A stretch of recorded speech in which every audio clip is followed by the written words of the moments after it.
соат дар пойтахт 18. хабари рӯз дар Азия плюс.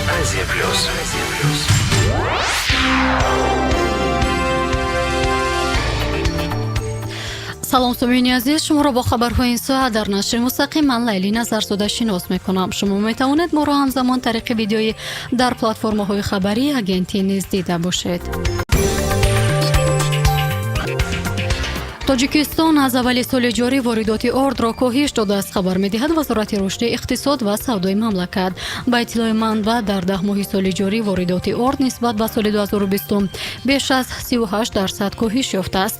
зимнан зикр мегардад, ки ҳаҷми воридоти гандум 7% афзуда.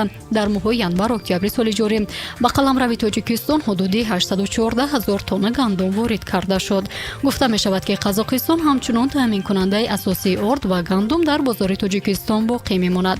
идораҳои дахлдори ҷумҳурӣ иддао доранд, ки то имрӯз ҳудуди 90% талаботи дохилии Тоҷикистон ба орд аз ҳисоби истеҳсоли дохилӣ қонеъ карда мешавад.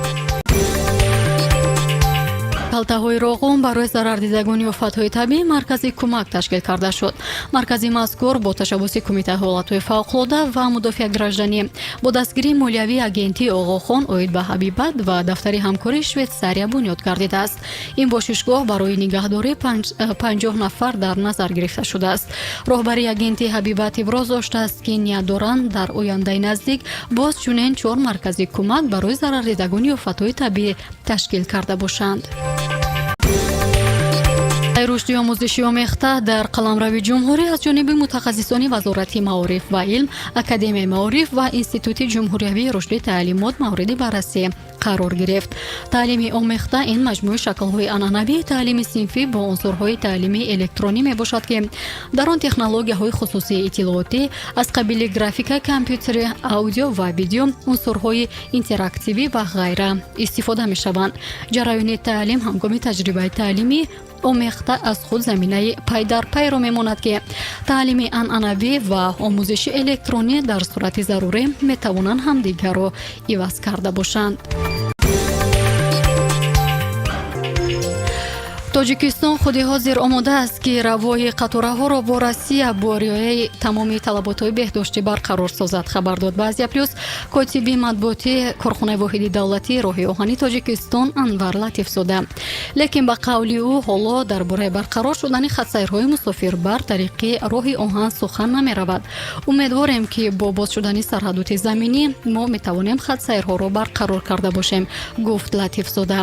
то боздошта шудани хатсайрҳо ба қаламрави Россия дар моҳи марти соли 2020 дар роҳи оҳани Тоҷикистон 1400 нафар роҳбаладон кор мекарданд, ки қисми зиёди онҳо дар айни ҳол ба рухсатӣ бемузд фиристода шуданд.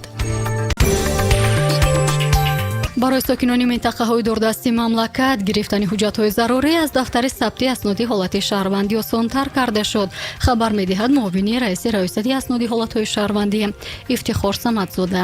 дар дораи ташаббуси саҳши мобилӣ кормандони ин идора аллакай ба 10 шаҳру ноҳияҳои вилояти Суғд, Хатлон ва вилояти Бадахшон сафари корӣ анҷом доданд. ба сокинони минтақаҳои пилотӣ дар баробари расониндани хизматрасониҳои машваратӣ, инчунин шаҳодатномаи таваллуд ва дода шуда. ҳамзамон ақди никоҳи баъзе аз сокинон ба расмият дароварда шуд.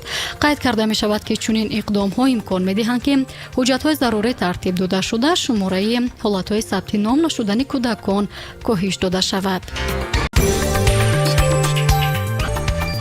Миҷгона Самадова дар мусобиқаи байналмилалии ҷоми ҷаҳон оид ба бокс миёни занон ва мардҳо, ки дар Нижневартовски Россия доир гардид, ба гирифтани медали тилло шараф ёфт шуд.